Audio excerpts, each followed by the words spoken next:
Hey everyone, welcome back to my channel. Let's explore anything special. আজকের এই ভিডিওটা সত্যিই কিন্তু স্পেশাল হতে চলেছে, কারণটা এই যে কি তোমরা কি আন্দাজ করতে পারলে যে আজকের ভিডিওটা কি হতে চলেছে? চলো আজকে তোমাদেরকে দেখিয়েই দিই যে আমার হার্টটা ভেতর থেকে কতটা সফট। আর তোমরা কি লক্ষ্য করেছো হার্টের মধ্যে কিন্তু একটা লাল টুকটুকে গোলাপও রয়েছে। আচ্ছা বাবা, হলো বাজে বকবক ছেড়ে এখন আসল কথায় আসা যাক। এই যে আমার হাতে দেখছো, এটা কিন্তু একটা পিলো, সেটা হচ্ছে লাভ শেপের। তো তোমরা তো অলরেডি আগে হয়তো আন্দাজ করেও নিয়েছিলে। তো এই বালিশটা কিন্তু অনেক দিন থেকেই আমার বিছানা দখল করেছিল, মানে এখনও আছে। তো অনেক দিন থেকেই ভাবছিলাম যে ওটার একটা নতুন জামা তৈরি করব। তো সেটা সময়ের অভাবে আর হয়ে উঠছিল না। তো সেদিন কিন্তু ফাইনালি ওটার জন্য নতুন একটা কভার বানিয়েছিলাম। ঘরে একটা পুরনো চাদর ছিল, তো সেটা কেটেই কিন্তু আমি কভারটা বানিয়েছি। তো সেটা আমি কিভাবে বানিয়েছি স্টেপ বাই স্টেপ পুরোটাই কিন্তু আমি হাতেই সেলাই করেছি, কোনো মেশিন দিয়ে সেলাই করিনি। তো ভিডিওটা দেখতে থাকো, আর দেখলেই কিন্তু তোমরা বুঝতে পারবে সব কিছুই স্টেপ বাই স্টেপ তোমাদেরকে দেখানোর চেষ্টা করেছি। তো তোমরাও কিন্তু অনায়াসেই বাড়িতে বানিয়ে নিতে পারবে এরকম, মানে হাতে সেলাই করে মেশিন ছাড়াই।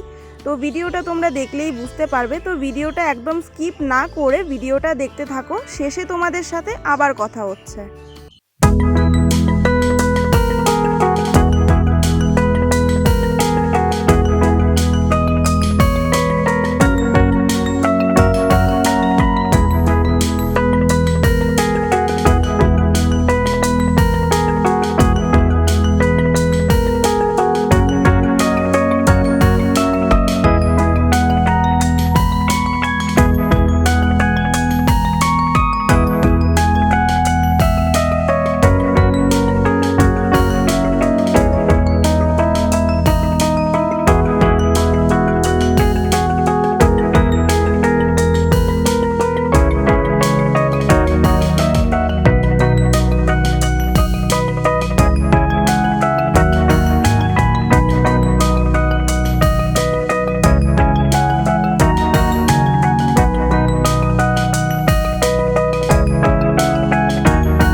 আশা করি তোমরা তো পুরোটা ভিডিও দেখলেই কিভাবে আমি সেটা বানিয়েছি হাতে সেলাই করে। তো তোমরাও কিন্তু এভাবে বাড়িতে ট্রাই করতে পারো, যে নতুনত্ব যে আধুনিক ডিজাইনগুলো থাকে সেগুলো একটু কিন্তু চেষ্টা করলেই বাড়িতে হয়ে যায়। তো যাই হোক, আজকের আমার এই কাজটি তোমাদের কেমন লেগেছে সেটা একটু কমেন্টে জানিও। আর তোমরাও যদি এভাবে বাড়িতে ট্রাই করতে চাও সেটাও কিন্তু আমাকে জানাতে পারো। তো দেখা হচ্ছে তোমাদের সাথে নতুন আরেকটা ভিডিওতে। আজকের জন্য টাটা।